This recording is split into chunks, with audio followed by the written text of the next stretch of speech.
Welcome to CMMC CON 2023. Thank you for taking the time to be here with us today. I'm Hattie Hawks and we'll be guiding you through today's sessions. CMMC CON 2023 picks up where last year's conference left off, featuring industry experts and practitioners offering actionable strategies for CMMC compliance. CMMC CON will focus on navigating the compliance journey that small and medium-sized contractors face.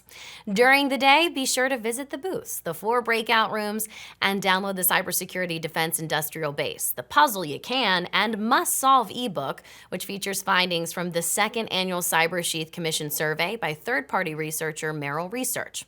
And don't miss out on today's fun. Take part in one of today's 2 trivia games and be one of 2 winners that receive a Bose portable speaker. You don't want to miss it. This morning, we kick off with a session that asks, are you ready for mandatory minimum cybersecurity? During this session, we'll be sharing results from a CyberSheath Commission survey by third-party researcher Merrill Research, as well as how organizations can be prepared for upcoming mandatory requirements. Next, Steve Shirley, Executive Director of the NDI-SAC, will discuss the public-private partnership between the DoD and DIB. And then Bailey Bickley, the Chief of DIB Defense at the National Security Agency's Cybersecurity Collaboration Center, will share how the NSA is delivering intel-driven cybersecurity solutions across the DIB, taking us to midday. Now let's get the day started. Our first presentation, presented by Eric Noonan, CyberSheath CEO and founder. CyberSheath is recognized as the leading managed CMMC compliance company with experience that stretches back to 2008 when all this started as a voluntary pilot program.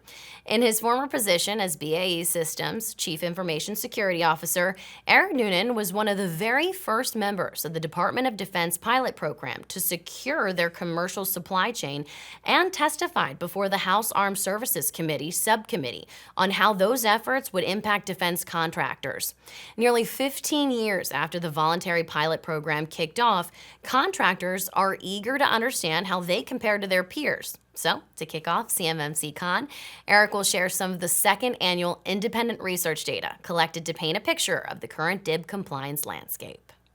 Good morning. Thank you everyone for joining us here at CMMC CON 2023. I'm Eric Noonan, CEO of CyberSheath, and we're thrilled to have you today. We have a couple thousand people from really across the country, but even around the globe here joining us today at this free virtual event.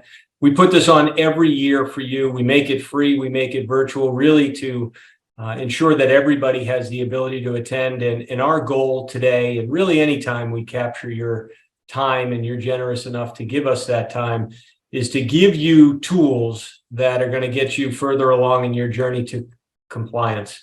Obviously, CyberSheath would love to be your partner along that journey, but regardless, everything you're going to see today should be and is tailor-made for you to take back and use at your own organization with your internal resources, however you're solving your compliance puzzle relative to CMMC. So that's our goal here today. So we're going to have lots of opportunities throughout the venue for you to give us feedback and let us know if we hit that mission. So with that, I want to jump right in today and kind of give you a little bit of an overview of today, but I think more importantly, the landscape in general and what we're seeing relative to CMMC compliance.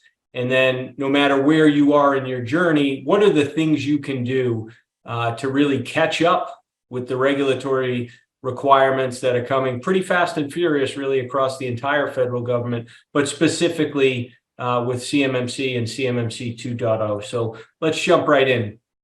I think many of you are aware last year we released really a landmark study. It was the first one ever done before relative to having an independent third party, Merrill Research, go out and pulse the defense industrial base to understand where they were in their journey to compliance. So there's been lots of opinions on kind of where companies are, what they're doing, what they're not doing, what are the SPRS scores. And we just wanted to cut through all the confusion and get some facts and figures. And we didn't want to use CyberSheath facts and figures. We've done over 1,000 assessments and implementations and have several hundred managed services customers really coast to coast and around the globe now.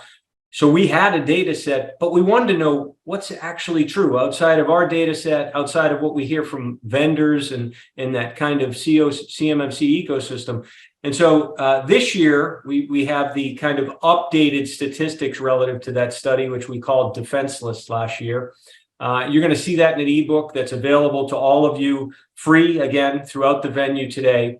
And so that 2022 study was commissioned and really gave us an update as to where is the DIB relative to CMMC progress. And this year, we're going to be sharing, and I'm going to share here today in this session, an update, the next wave of kind of progress update to where the DIB is relative to CMMC compliance.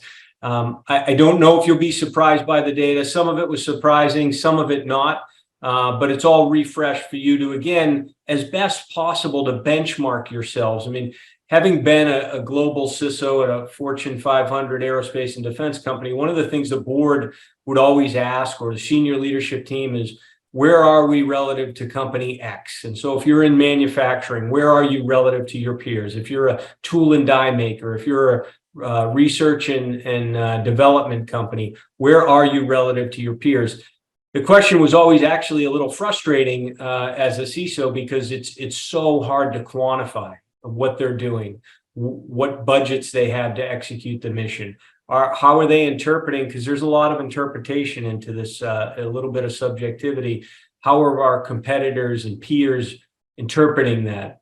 So it was a hard question to answer, but we're going to give you some of the data so that if you're being asked that question, you at least have something statistically relevant and factually accurate to fall back on. The other backdrop of today's conference, and we've got amazing speakers today and an incredible lineup and sessions for you, to partake throughout the venue and throughout the event. The other thing that's happening, and I'm sure has not escaped your notice here, is the increasing regulatory mandate across all sectors of the economy. So if you look at that quote in the bottom right of the screen there, I think President Biden and this administration has made it crystal clear as to where we are heading relative to minimum cybersecurity requirements. So where in the National Cybersecurity Strategy, they said where federal departments and agencies have gaps in their statutory authorities to implement minimum cybersecurity requirements or mitigate related market failures, the administration will work with Congress to close them. I think that's a way of saying we are going to regulate mandatory minimum cyber security requirements across every part of the economy where we have levers to pull. And we've got some examples here on the screen, right? So we had the National Cybersecurity Strategy Implementation Plan recently came out. We have the Cyber Incident Reporting for Critical Infrastructure Act, which became law in late 22, I think early 23, that actually became law. That's there. We have the TSA, the Transportation Security Administration, announcing new cybersecurity directives regulating passenger and freight railroad carriers. We have proposed rules for all publicly 10,000 plus publicly traded companies here in the United States from the Securities and Exchange Commission. That proposal's been proposed and out for public comment. And then finally, the reason we're all here today, CMMC. And well, the DoD, I would say, in the public-private partnership with Department of Defense and the defense industrial base, it's 15 years or more in its maturity, and by far the most mature. It's memorialized in regulatory requirements today with the Defense Federal Acquisition Regulation Supplement, but it's not actually enforced. And so we've seen now the DoD has moved from kind of proposing and mandating and putting it in contracts, these mandatory minimum requirements, to actual enforcement with CMMC. And that's how I always look at the difference, really. It's the difference between DFAR 7012 and CMMC is now there's an enforcement mechanism, right? So across all of these things, if you look at transportation, defense industrial base, utilities, critical infrastructure, publicly traded companies, the writing is on the wall, literally, that the federal government is going to regulate mandatory minimum cybersecurity requirements across all elements in every part of the economy. So I think that in the long run, we'll take some time to harmonize on what those regulations are, and they'll probably never fully harmonize. but the writing's on the wall. And so I think the takeaway here is, if you're a federal contractor doing business with any part of the United States government, and at some point this will probably trickle down at the state level to state contracts and those doing business there. But I think the writing is on the wall that if you're a contractor doing business with any part of the federal government, meeting some level of mandatory minimum cybersecurity requirements is your future if you want to continue to capture that revenue. I think that's just, it's been clear for a long time. It's now, I think, more clear than ever. So I mentioned the data, right? Sharing some of the data. And I think that what we've seen here and what I'm going to share with you is that basically, here's just kind of some different snapshots of all the different things going on, again, to paint that regulatory picture for you. So 86% of the respondents in this year's survey believed that positive change would come about as a result of the national cybersecurity strategy. Very optimistic view, actually in complete conflict with the numbers of actually full compliance and submissions for their SPRS scores. So interesting that the strategy came out and respondents were very optimistic about the strategy, but at the same time were kind of underwhelming relative to their progress with CMMC compliance as viewed through their SPRS submissions. That's that piece. Then let's talk about SPRS submissions. So SPRS submission among contractors who claimed compliance via a self-assessment, you can see the numbers there. I won't read the slide to you, but I think, again, that kind of flies in the face a little bit of what we see the optimism with 86% relative to the national cybersecurity strategy making a difference. And so I think the idea that we've seen SPRS completion rates go down in 2023. So in 2022, 46% of respondents. 2023, we lost 10% of the respondents. I'll talk about that a little bit here in a minute and why that could be. Again, a little bit of a contrast there.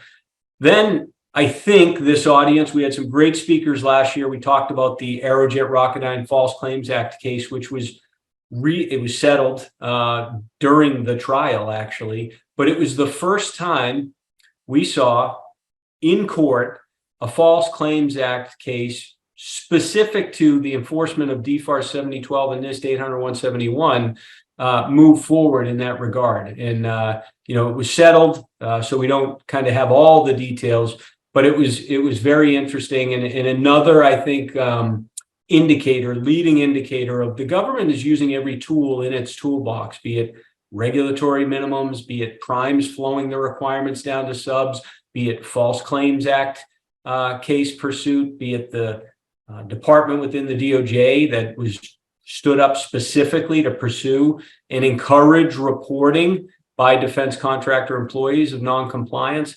So every indicator, that's another indicator of like where the government's going to relative to using all the tools in their toolbox. And then finally, there was a whole nother slew of actions relative to Huawei and TikTok and Temu, where required actions taken being forced by some cases the FCC or different agencies to say, rip and replace. You got to get this equipment out of your infrastructure, out of your supply chains. If you have it today. And obviously that's still an ongoing effort. We've seen state level bans of TikTok that's happened. We've seen, at the federal level, we've seen Senate testimony from TikTok. So all of these things I think are converging again to make it crystal clear to me, and I hope to you as an audience, that this is definitely a marathon, not a sprint. Most budgets and kind of resource constraints don't support a sprint, but the race is here, and you have all these different indicators from the DOJ and the FCC and the DOD and the SEC, and I could go on with acronyms for a long time and cite specific initiatives, but it's here. The time for mandatory minimum compliance on federal contracts and for federal contractors is here. I don't have the date certain when it's all going to be enforced or when it may be harmonized and all those things. But I actually think all those kind of questions are very much distractions. And again, what we want to give you here today is, okay, so what? What do I do with this information? And so as we continue to kind of go through this and we look at the timeline specific to this audience in CMMC, let's talk just for a second about CMMC and how we got here. It's really years in the making, and we're going to have speakers today who were there at the very beginning. I really am looking forward to sharing some of these sessions with you today from folks who were the ones initially at the pointy tip of the spear relative to sharing threat information, cyber threat information with defense contractors. We're way back in 2008, 9, 10. We're going to have some of those speakers here today. I was on the other side of that relationship as a CISO for a global defense contractor, invited to participate in what's now known as CMMC. But 15 years ago, it was a voluntary effort of about 8 chosen defense contractors to help DoD figure out the how. How are we going to solve for the legal frameworks that need to be modified for us to share this information?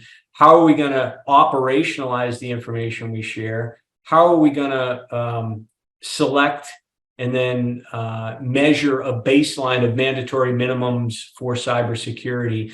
And all that work happened really about 15 years ago. And so CMMC, while this slide doesn't go back 15 years, it's really 15 years in the making. And so I won't walk through every element of the timeline. I use this only to kind of make the point to everybody that don't over focus on the date. Like, when is that switch going to be flipped? Nobody really knows. Literally, nobody knows. But it's a distraction. Do the work, right? You're in the race. It's here. If you're a federal contractor or a defense contractor in this space, the government's been, I think sometimes the communication messages have been muddled. They've been pretty clear on where it's coming. And interestingly, with the National Cybersecurity Strategy, the first National Cybersecurity Strategy came out after 9/11.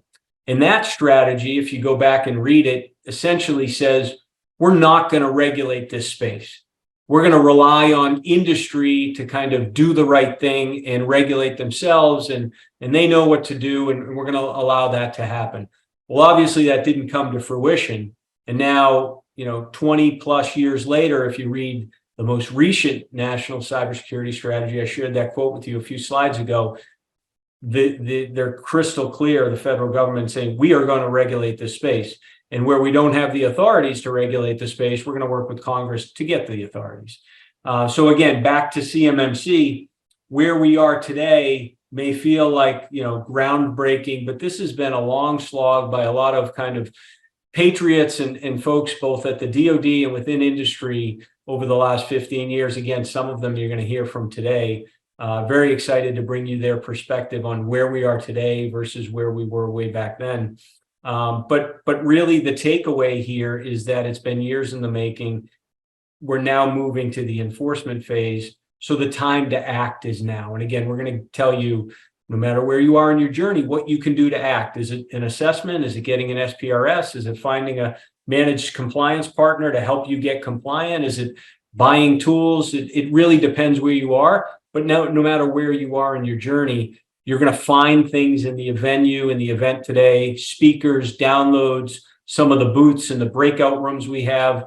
You're going to find content relative to your journey that you can take back to your company. You're going to hear from C3PAOs. You're going to hear from industry experts. So there is all kinds of free content for here for you today to take away and go back and just help you be better and help you get further along in your journey to compliance. It's very hard.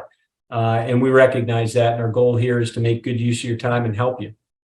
Some more findings from this year's study. Very interesting that the number of contractors who claim to be compliant, as evidenced by their self-assessment, increased. So it's interesting to me, having kind of 15 plus years in this space and now hundreds of managed service customers from space to space, and think I have a pretty decent pulse on where we are. I don't hear that in my conversations with customers and prospects and industry leaders. So it's interesting, but that's what the survey has said, right? Is that compliance has actually gone up, if you believe contractors in terms of how they're assessing themselves.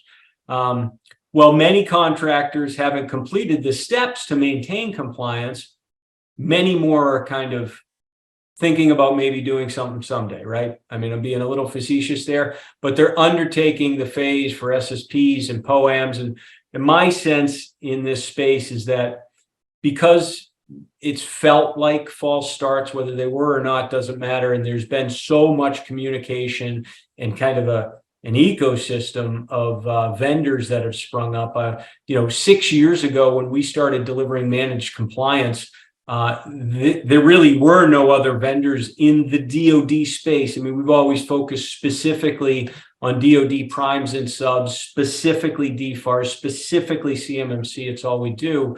There were no other. Now, in the last couple of years, there's many value-added resellers who are very focused on selling Microsoft licensing or very focused on selling particular technologies, and they've kind of sprung up as CMMC and DFARS experts. And so it's changed the marketplace a lot. And I think with that, it's the plus side of that is that it's raised awareness. And so it's caused a lot of defense contractors to start thinking about undertaking some specific action. The challenge is it's also caused many customers to run out and kind of overspend and undercomply. So to focus on licensing, and so if you get a vendor who's a VAR and they make their living selling licenses, their answer to CMMC is going to be buy licenses. And there's some really big vendors out there doing that. And so the downside of that is for defense contractors is overspending and undercomplying. Geez, I thought if I bought GCC high, I would be CMMC compliant. Obviously, that's not the case. As many controls, Microsoft themselves will tell you that. So that's a challenge, right? So good news, bad news. Good news is more awareness, companies actually undertaking efforts. Bad news, I think that there's an ecosystem that's cropped up and maybe oversold and undercomplied and underserved some defense contractors. SPRS submissions among contractors is lower, right? We talked about that, 10% lower. Could be many reasons for that. I'm going to talk to it in another slide here. But we think that among the reasons is there's a little bit of a lack of clarity around how often do I have to do SPRS or was it a one and done? And we'll talk to those in a minute. So as you see from the slide, in 2022, 71% felt they were compliant via their self-assessment. They did the self-assessment. They came to the conclusion they were compliant. That's ticked up, again, 10%.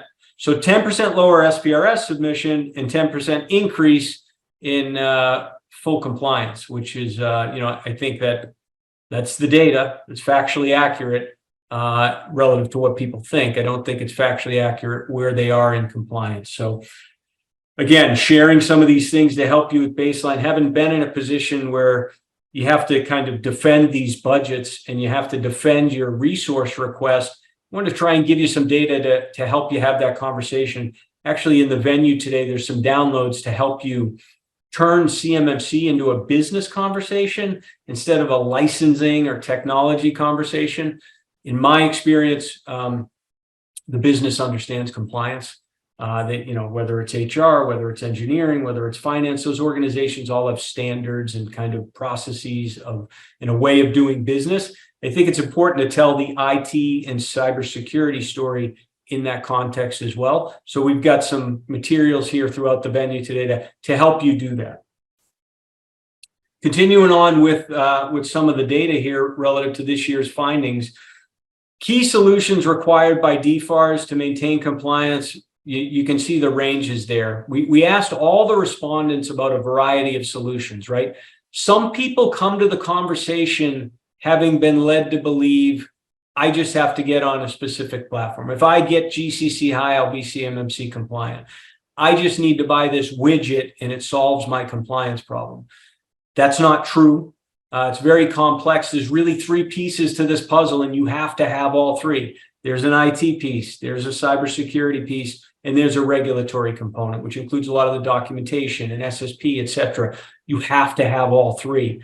So it was interesting to see these responses where contractors talked about their level of deployment and hear those conversations around buying a tool or a license equals compliance. And unfortunately, as we know, that's true. I won't go through all of these, the one that sticks out to me, though, that I did want to touch on is just security information event management solution, 29%. There's no way to be compliant without some SIM solution in your infrastructure, relative to most of what this audience is aspiring to, CMMC level 2, and call it the 110 controls, for lack of a better way to describe it. And in this day and age, really having something to monitor your network, and meet that 72-hour response time required by DFARS 7012, you have to have a SIM to be able to do that. So it was interesting to me to see that number at 29%. And on the right-hand side of the slide, continued view around the difficulty in understanding how to achieve and then importantly maintain.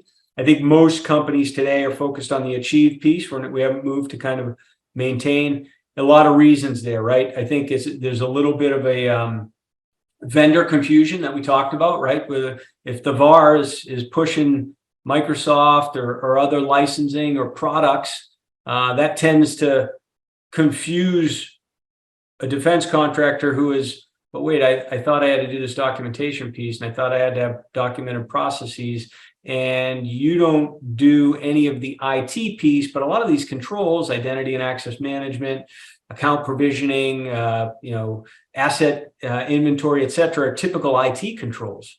So if we're only talking about licensing, or we're only talking about security, how do I solve for the IT piece? And so I think that's created this confusion and difficulty in understanding, right?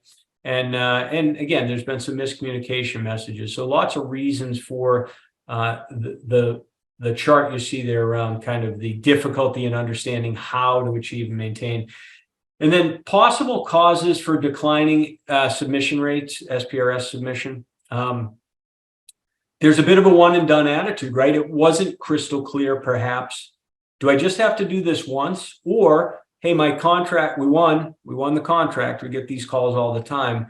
We won the contract, but we can't get it awarded yet because we're not in SPRS. What's SPRS? How do I get in that? How quick can you do an assessment? It's usually the conversation that follows. So there's kind of maybe a little bit of a one and done attitude. There's a little bit of a communication overload. I think everybody knows that. Now, we're blessed to have a wonderful audience. And again, it's why we make this free. We don't charge for these events. It's a great effort to put these on, but we want to get the facts out there. Most of what you're going to hear today is from government officials, industry leaders, or other independent third parties, not just CyberSheath's view on the problem. And I think there's so much communication overload with CMMC, and there's confusion as to what is required by whom and by when. And so sometimes the default may be to do nothing. And I'm not going to submit my SPRS. And I've heard, like, when the cyber police show up, I'll do something. And so I think that could be an element of what feeds into those lower scores. Timing related to contract awards and renewals. I think that's an interesting possibility for why SPRS submissions are down. So if there's a kind of a wave around renewals and contracting officers going into SPRS and making sure those submissions are made, depending on kind of the timing of those waves, that may just be a very reasonable explanation as to why those submission rates are down. And then, of course, the catch-all, the way some of us survived high school on multiple choice questions, right? Some or all of the above, right? Like, so when in doubt, and it's hard to quantify the why behind this. So that's a little bit of our thinking around the data and maybe why we are where we are relative to lower SPRS submission rates. So all that said, right, and I'm trying to hopefully walk you down a little bit of a journey here to say, okay, I see the picture. The federal government is mandating minimum cybersecurity requirements across all of their kind of estate that they can control. And where they don't have the ability to control, they're going to work with Congress to get it. I see where CMMC is. I understand it's now moving to enforcement. It's real. I understand that. I buy that. Now what? Right. And so we've always stuck to this kind of view that there's really 5 steps to achieving and maintaining compliance. And depending on where you are in your journey, you should assess yourself. And you want to do that first. Why? because that's what's required for SBRS submission. And that's probably the first thing that's going to trip you up relative to your ability to capture additional revenue with the Department of Defense, your prime, et cetera. So start with the assessment for many reasons. One, it stands in the way of business revenue. So that's a great business case for you to make to fund an assessment or to do it internally and prioritize resources. A properly done assessment is going to get you everything you need for your SPRS submission. You're going to get your assessment. You're going to get your system security plan. You're going to get your score. You're going to get your updated plan of action and milestones. You're going to have basically your roadmap to full compliance, and you'll be able to answer the two questions every defense contractor wants to answer. How much is this going to cost? How long is it going to take? Your assessment should give you all of those things. So that's why you want to start there. And if you've already done that, you're implementing, you're in that phase. And that's where all of the policies, planning, documentation, technologies, controls required come into play. It's the longest part of your journey. It's the most expensive part of your journey, whether you do this internally or externally, expense measured in dollars, expense measured in time, however you measure that. That's where all the real time and effort is. And then you want to get to the place where you can manage. So you want to assess, implement, manage, and you want to continuously collect, review, and preserve evidence of artifacts, your ongoing compliance, so that if and when you're going to undertake a joint surveillance audit, you're going to have a DIBCAC audit, you're going to bring in a C3PAO, a prime wants some information relative to your compliance level. You want to be in a place where you're managing, and those requests just become Monday. It's just what we do when we get asked.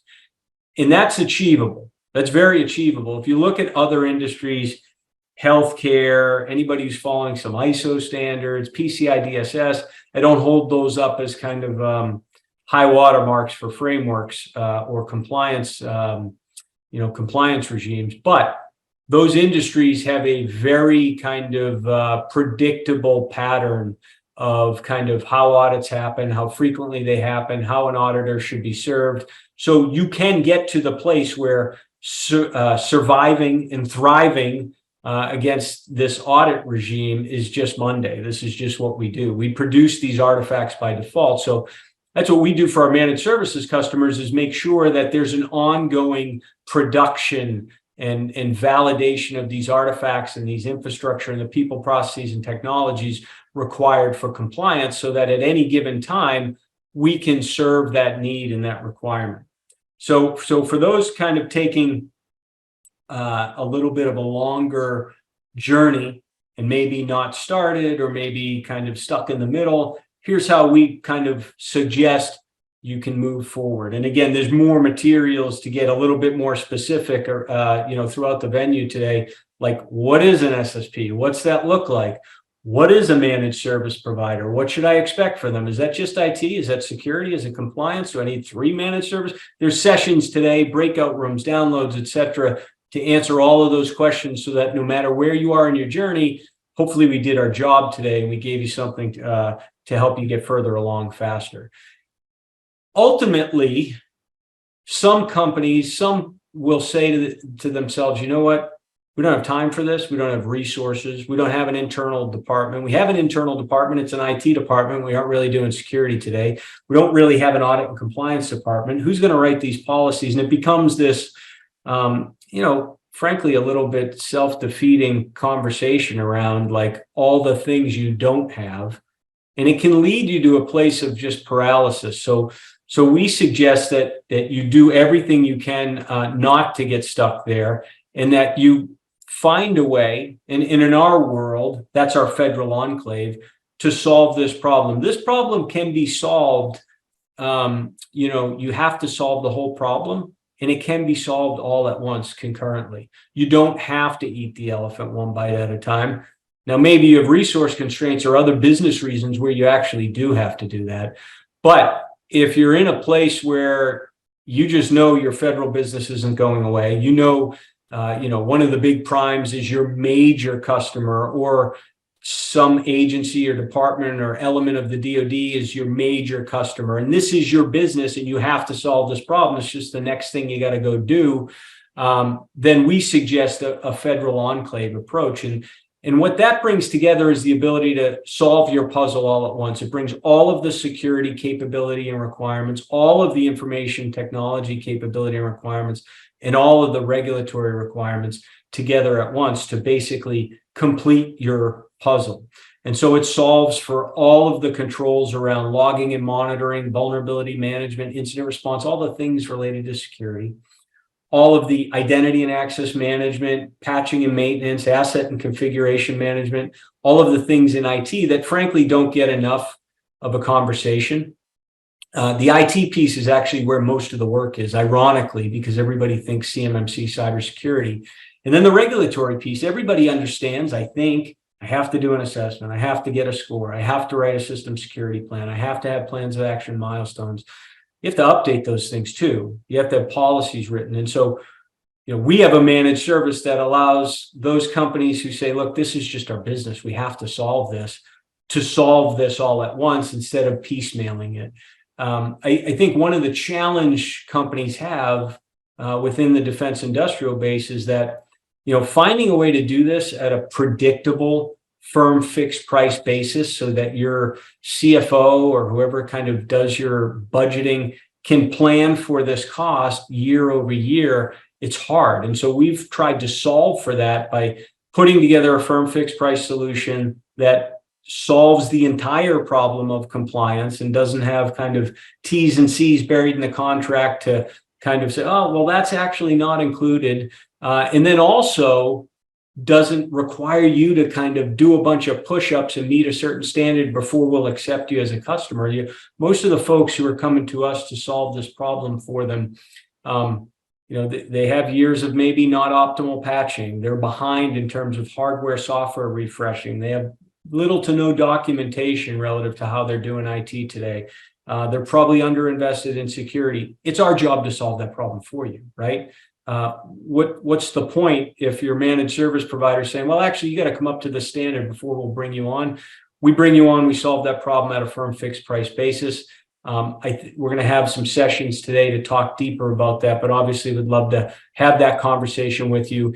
Again, even if you just take what we're going to talk to you about in solving the security, IT, and regulatory piece and putting that together, and then go back and solve it yourself with your internal resources. That's not optimal for our business model, but that's a win. That's a win for national security. That's a win for the defense industrial base, and that's a win for CMMC. And I've dedicated the last 15 years to helping to be part of the solution to this problem. So, way back in 2008, 9, 10, and being in that first pilot and working through those things with my peers at the other large aerospace and defense contractors and the SES and government executives. And a lot of those roles have changed over the years. Some of the people are still around, and it's just so gratifying to see them at the highest levels, some of them at the White House, the highest levels of government, continue to work on this problem. It's very gratifying. So for us, if you take what we do and you do it for yourself, that's a win. So finally, one of the things that I would say is time is actually running out. I stay away from the fear, uncertainty, and doubt. You saw the earlier slide, CMMC's 15 years in the making. I can't tell you when it's going to be enforced for you. But between the FCC, SEC, DOD, again, acronym soup, every one of them have initiatives to regulate this space. And so the writing is on the wall. I do believe time is running out. I do believe, jumping to a whole solution, a cloud-based solution, if you can do it and if you can afford it, and if you have a partner who can get you there so that you can migrate your legacy infrastructure there, I do believe and have seen evidence that is the way to solve this problem. And so I think hopefully this has helped shape that for you and come to that understanding as well. And we want to help you get ahead of regulatory changes. One of the things that I frequently see is a miscalculation of compliance risk and operational cyber risk. One of the things that I love, and the reason I've dedicated really the last 15 years into this space, is that NIST 800-171 is a great framework. It is really the right practical things that most businesses should go do. There's not a lot in there that's well, really, Do you really need to do that? They're things that will make you more secure. So unlike a lot of other regulatory frameworks that are reams of paperwork that don't actually make you more secure, I think NIST and I think the DoD and I think industry has largely gotten this right. And industry was a great part of coming up with these requirements. So one of the benefits of implementing and complying with, one, it's mandated, right? But two, the other benefit is you're actually going to become more secure from an operational perspective. This is compliance that will make you more secure. We look to help implement a solution that's right for your business to achieve full compliance. So again, every business is at a different place in their journey to compliance. Some have internal IT. Some have no internal IT. Some have an existing MSP who really doesn't understand CMMC and doesn't do security. Some companies are just starting up and they're looking to be born in the cloud and be born compliant. So there is no one size fits all. So make sure whoever you're talking to from a vendor partner perspective can help you solve the whole problem. Even if you're going to solve most of it internally, make sure the pieces you're getting, if it's a VAR and they're pushing licensing down your throat, make sure it's licensing you actually need and you can map it back to compliance. One of the things I think is important to understand is, are your SPRS scores dangerously low? And what is dangerously low? And what is the minimum acceptable? And there's different debates on that. There's no actual kind of passing score yet, but having an SSP that reflects how you actually operate, all three elements of those puzzle, right? The IT, the cybersecurity, IT, and regulatory piece. And so it's lined up to your operational implementation, making sure if you have POAMs, plan of action and milestones, basically your corrective action plans, that they're actionable, you're actually making progress. That's very important. And if you don't know where to start, we can help you identify where to start. It's important, I think, to prioritize POAMs because you can get more bang for the buck. And there's some things you should do first, because if you don't, it may cost you in time or money later as you try and work around something that you did later. So we try and look at solving the whole problem here and implement a comprehensive solution that will help you achieve full compliance, because today there's no such thing as partial compliance. And so you have to solve the whole problem. And so again, whether you're doing that with us, with yourself, with other vendors, with 4 different vendors that you're integrating and pulling together, make sure you're solving the whole problem. Have a way to measure that, because at the end of the day, that's how the DoD, a C3PAO, a joint surveillance audit, a DIPCAT, they're going to measure you on solving the whole problem. We're committed to this space. We're committed to your success. And so to me, it's very important, again, that you leave here today and you take something away. So there's opportunities to give us feedback here throughout the day. We'd love to hear your feedback, so please do reach out. I hope you have a wonderful day here at the conference. If there's anything we could do to make the experience better, again, give us that feedback. But we've got amazing sessions. We've got war fighters, literally people at the tip of the spear that you're going to hear from today. And the reason we have folks like that here today is because some of this stuff's so abstract, right? NIST 800, 171, Rev 2, Rev 3, CMMC, DIPCAT, acronym soup. What about the guys and the ladies who are on the front lines and relying on the technologies that your companies produce? I wanted to hear from them and try and make this more real. And in doing that, I hope you can connect your mission and the reason, the why, find your why to CMMC compliance. And so we've got warfighters here to talk to you today. We've got folks who have been at the pointy end of the spear relative to threat information sharing and getting intelligence and information reporting across the defense industrial base. We've got breakout sessions with C3PAOs. We've got, I think, everything you need. So again, thank you so much for your time today. Always very grateful for that. It's our most precious resource. Again, I'm Eric Noonan, CEO of CyberSheath, and we're thrilled to have you here today at the largest CMMC conference in the world. Thank you so much. Thank you, Eric, for that insightful data showing us how DIB contractors are positioned for CMMC compliance today and how your organization can prepare.